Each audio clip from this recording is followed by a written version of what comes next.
Bom, pessoal, então vamos dar início aqui ao nosso curso de eletrônica básica. Nesse curso de eletrônica básica, o que vocês podem esperar sobre ele? Bom, vocês podem primeiramente esperar aprendizado garantido, porque eu vou tentar fazer com a melhor didática possível e vou reunir todo o conceito básico necessário para que vocês se tornem um excelente técnico em eletrônica. Então agora nós vamos começar o curso com eletrônica básica, que vai ser vários vídeos. Vamos começar agora aqui a nossa primeira aula do nosso curso de eletrônica básica. Mas posteriormente, quando eu terminar o curso de eletrônica básica, que vai ser vários vídeos, eu calculo uns 50 vídeos ou até mais, posteriormente vamos começar também um curso de eletrônica avançada. Mas primeiramente, esse curso aqui é para quem não sabe nada. Vou capacitar vocês do zero, para que vocês possam ter a base, o sólido conhecimento, os alicerces necessários para fazer qualquer tipo de construção. Ou seja, aqui nós vamos começar do zero mesmo, para quem não sabe nada. Então eu peço até desculpa, porque eu tenho certeza que muitas pessoas conhecem esse tema aqui dessa primeira aula. Realmente é uma coisa a nível mais cultural, tá? Porque eu considero que todo técnico em eletrônica ou eletricidade tem que saber de onde vem a energia que ele utiliza. É o mínimo que se espera. A pessoa não vai achar que a energia se surge do nada. Então ela tem que, no mínimo, saber de onde vem a energia. Então esse é o nosso tema que nós vamos abordar aqui agora. É bem básico mesmo, não é a fundo, tá? Não é nível de engenharia. Se fosse nível de engenharia, vocês iam ter que estudar todos os detalhes, como é feita a confecção de uma bateria, como é feito um gerador, nos mínimos detalhes. Aqui não é nível de engenharia, é nível cultural, que é o nosso primeiro tema, para a gente só saber de onde vem a energia elétrica. Então, pessoal, vamos lá para a nossa primeira aula. É o seguinte, vai ser fontes de energia elétricas. Ou seja, da onde vem a energia que nós utilizamos? É isso que eu quero transmitir para vocês. Então, primeiramente, nós temos a energia oriunda de energias de pilhas ou baterias. Na verdade, preste bem atenção, na verdade, baterias e pilhas são a mesma coisa. A diferença da bateria é que a bateria são um conjunto de pilhas. Ou seja, a bateria é constituída de várias pilhas. Mas, na verdade, a bateria é uma pilha, só que são várias pilhas. Por isso que a gente fala bateria, ou seja, uma bateria de pilhas. Aí o nome é bateria, mas o que é mesmo, o fato, é pilha. O que a química usa é a pilha, só que ela usa várias pilhas para fazer uma bateria. Então, o que é uma pilha? A pilha nada mais é do que pegar a energia do sacrifício de dois metais. Porque a energia tem que vir de alguma coisa. A gente não tira energia do nada. Então, nesse caso aqui, nós estamos destruindo um metal e na extinção desse metal, no rompimento das suas moléculas, pela química, ou seja, pelo um processo chamado eletrólise, a gente obtém a energia. Então, como é feito esse sacrifício? A gente vai mergulhar dois elementos, dois eletrodos num meio ácido, onde haverá corrosão. E essa corrosão, pela química, vai determinar dois eletrodos, onde um vai ser negativo e o outro vai ser positivo. Ou seja, a diferença de potencial. Então, um vai ser positivo, o outro vai ser negativo, de modo que um vai perder elétrons para o outro e se desgastando. Ou seja, na decomposição das partículas daquele eletrodo, ele vai começar a perder elétrons, e quando ele perde elétrons, como já estava seguro por uma energia, no rompimento essa energia é liberada. Isso vai o quê? Produzir uma corrente elétrica. Essa corrente elétrica vai fazer com que os elétrons saiam de um metal para o outro, dando uma diferença de potencial, que pela tabela periódica a gente vai saber qual o elemento apropriado para botar um casado com o outro, para ter uma diferença de potencial em torno de 1,5 volts, que é o que é feito as pilhas. Aí a pessoa põe várias pilhas em série para formar 12, 24, qualquer tensão que quiser na bateria. Mas a pilha normalmente gera 1,5 volts. Então esse desgaste vai fazer uma corrente elétrica, pelo sacrifício do elemento. Uma prova disso vocês veem a oxidação. A oxidação está relacionada à corrente elétrica. Então, por que a gente pega uma grade, por exemplo, um portão metálico que está assim na intempérie, que está no tempo, e a gente pinta ele com uma tinta antioxidante? É justamente para que não tenha corrente elétrica. Aquela tinta antioxidante é uma tinta isolante, é um verniz isolante.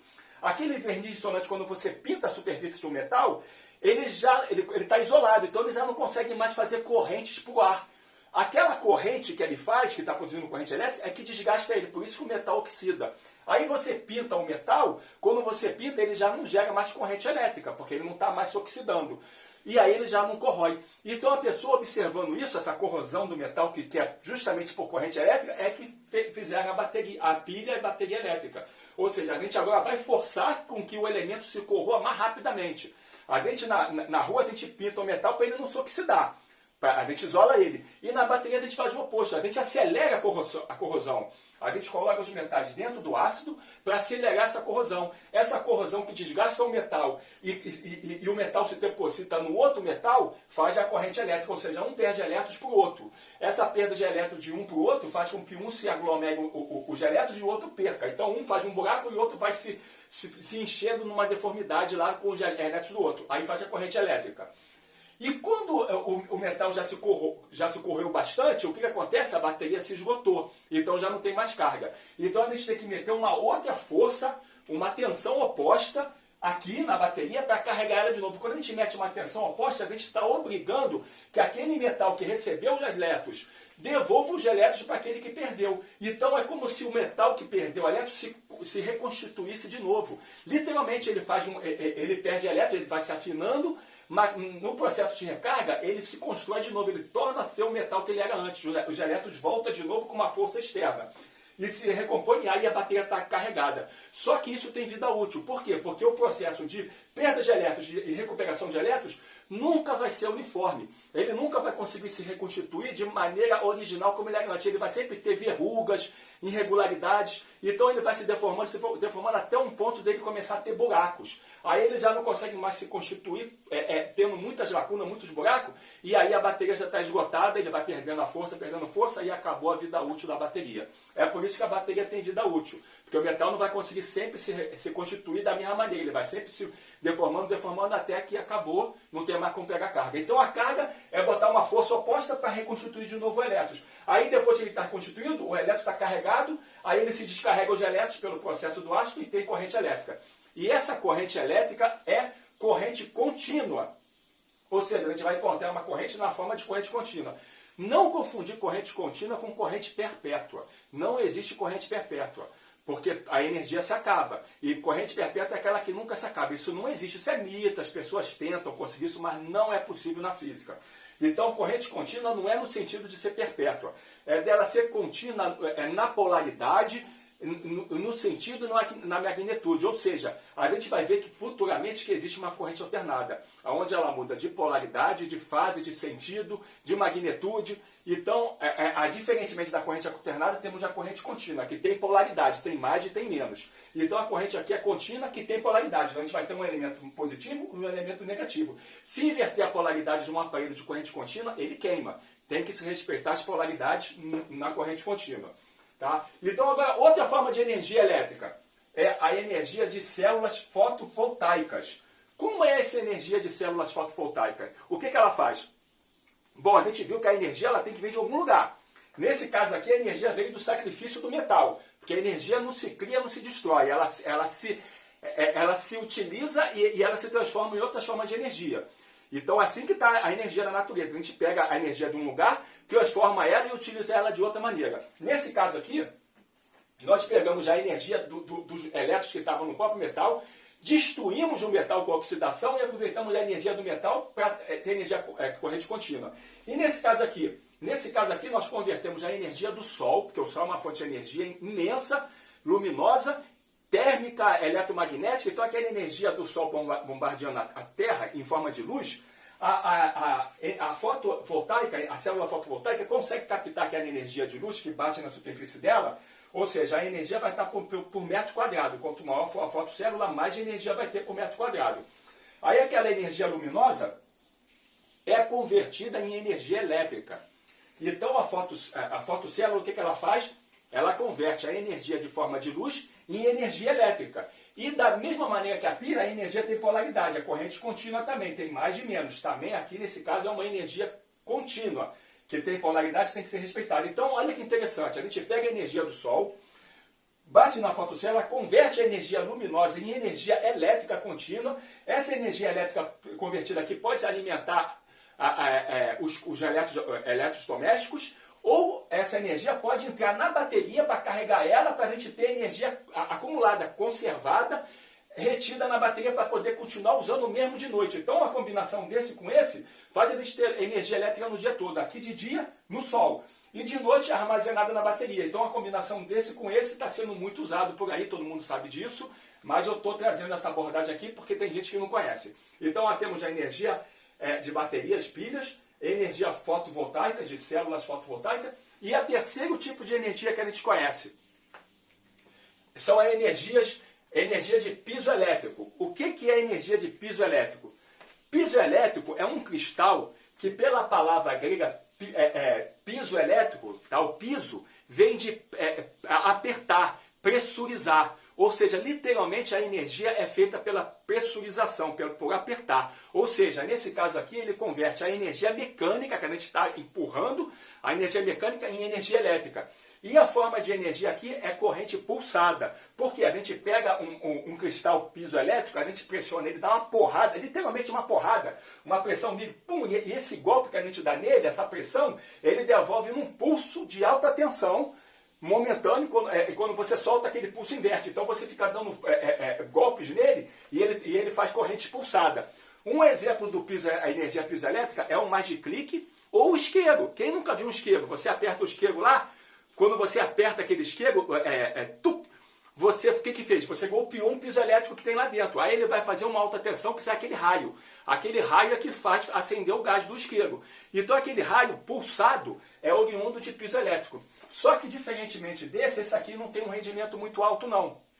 Então é difícil a gente ver fontes de energia elétrica oriunda de piso elétrico. A gente vê mais piso elétrico em microfones de guitarra, onde o microfone capta a vibração, que são golpes, né? A vibração, e transforma em ondas sonoras.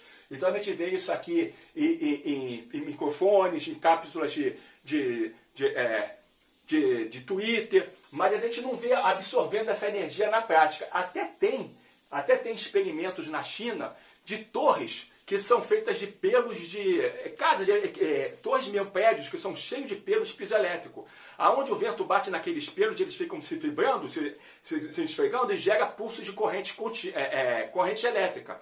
E eles já armazenam essa corrente elétrica pulsada do piso elétrico. Então tem projeto disso sim, mas é muito custoso, não vale a pena, não é rentável. É muito mais rentável a fotocélula. E outro tipo de energia, agora sim, que é na forma de energia AC, corrente alternada. Esse aqui é corrente alternada, seria energia de geradores eletromagnéticos. Ou seja, os geradores de eletromagnético converte também a energia mecânica em energia elétrica, igual o piso elétrico. Mas como ele converte a energia mecânica? Você pega uma gasolina, por exemplo, aí você explode a gasolina. Aquela explosão da gasolina, você pegou a energia química da gasolina, converteu em explosão, aquela explosão converteu em movimento mecânico, ou seja, olha só a conversão da energia. A gasolina converteu em explosão, ela se queimou, então a gente consumiu a energia dela em explosão, aquela energia em explosão virou energia mecânica, aquela energia mecânica é convertida em energia elétrica AC pelo gerador. Então veja o processo da energia, que ela sempre se mantém, ela se converte. Claro, você vai perdendo energia em forma de calor. Nunca se aproveita 100%, por isso que não tem um módulo contínuo. Para ter um módulo contínuo, tu tinha que ter um gerador que produzisse mais do que foi colocado. Eu coloquei 100 watts, ele tinha que produzir 110. Aí você fazia uma auto-realimentação. Mas isso não existe, isso é impossível, tá? Esquecem isso. Isso é impossível matematicamente e fisicamente o módulo contínuo. Mas enfim, a energia dos geradores eletromagnéticos, o que ela faz? Ela tem uma bobina. E a gente vai ver depois, quando a gente estudar a bobina aqui nesse curso, que a bobina, quando o campo magnético passa por ela, ela consegue fazer uma força eletromagnética. Então ela faz uma força contra-eletromotriz, gerando energia elétrica em função do rompimento do campo magnético que antes estava dentro dela. A gente vai ver isso detalhado depois, futuramente. Aqui eu só quero que vocês entendam o seguinte: a gente tem uma bobina, 2 eletrogimas. Por que 2 eletrogimas? Para a gente controlar a carga gerada. Podia ser imã permanente, tá? Ou seja, imã permanente onde eu tenho norte-sul, norte-sul. Ou seja, eu tenho um sul olhando para o norte, ou um norte olhando para o sul. Então eu tenho campos magnéticos retilíneos aqui. Quando eu giro essa bobina, eu estou obrigando o campo magnético a entrar nela e sair no momento que ela vai virando. E quando ela inverte, eu ponho um campo magnético no sentido oposto, porque agora ela inverteu de fase. Com isso eu gero uma tensão alternada. A tensão alternada que varia varia no tempo, na magnitude e na amplitude. Na magnitude e na amplitude e no sentido, a hora já é positivo, a hora é negativo. Então essa corrente alternada não tem polaridade e ela varia no tempo em magnitude e em sentido, em fase. Tá? É o tipo de corrente gerada. Então aqui o gerador transforma a corrente mecânica em corrente alternada. E por que é feito com eletroímãs? Porque com eletroímãs existe um aparelho chamado AVR, que a gente controla o eletroímã, a gente põe um eletroímã com mais magnitude ou menos magnitude para ter mais corrente ou menos corrente. Porque imagina o cara lá na casa ligou uma geladeira, a tensão tem que cair, porque aumentou o consumo. Opa, o eletroímã manda mais carga. Então a rede é toda controlada, ele fica mantendo sempre a mesma potência, independentemente do consumo que vai ter. Então a gente controla por eletroímãs o gerador. Tá? O gerador é controlado aqui pela magnitude do ímã para gerar mais ou menos corrente e a velocidade aqui é síncrona para ter 60 Hz. Por isso que na nossa residência a tensão que chega é de 60 Hz. A gente vai ver depois o que é Hz, tudo isso vai ser entendido. Então nessa primeira aula aqui, eu só quis dar essa abordagem para que vocês saibam como a energia chega na casa de vocês. Na próxima aula sim, a gente começa mesmo com a nossa teoria do nosso circuito, do nosso curso de eletrônica básica. Então, pessoal, isso seria tudo. Até a próxima aula. Não me abandonem. Tchau.